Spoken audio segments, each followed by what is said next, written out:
Alright guys, ngayon naman gagawa naman tayo ng ating thinner para sa ating mga water-based na ink. Ang kakailanganin natin guys is distilled water na 120 ml. Nandito guys yung tubig since hindi ko siya malagay dito kasi mabigat. And then kailangan din natin ng isopropyl alcohol. Ito guys is 99.9%.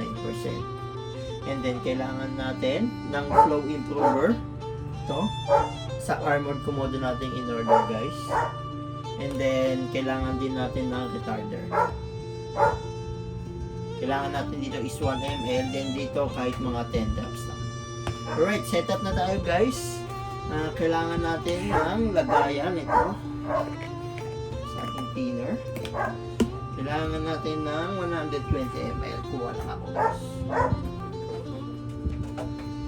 Ito is 100 ml.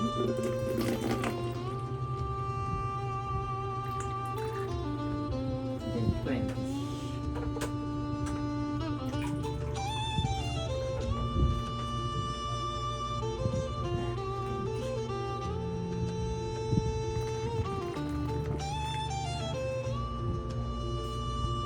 Then, kailangan natin ng 60 ml na IPA.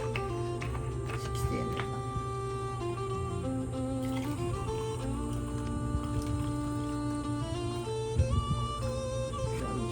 Sakto, 60.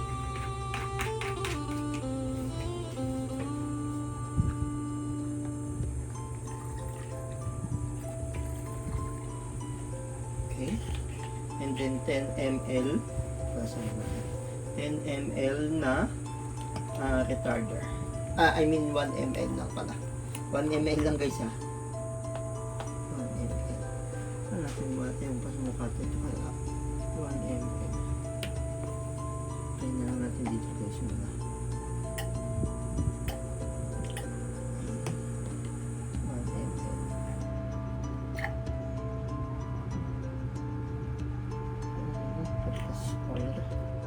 1.5.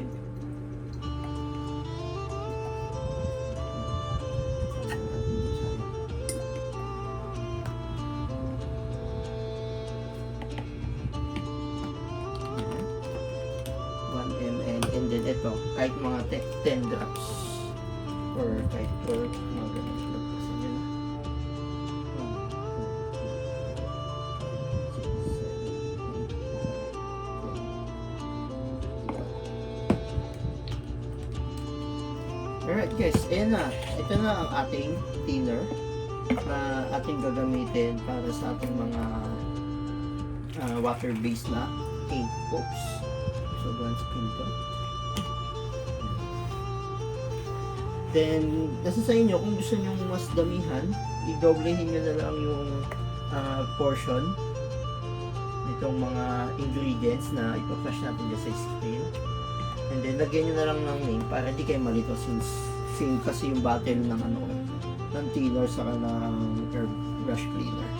Yun lang guys, salamat sa pagsuporta and follow nyo po guys and subscribe and salamat.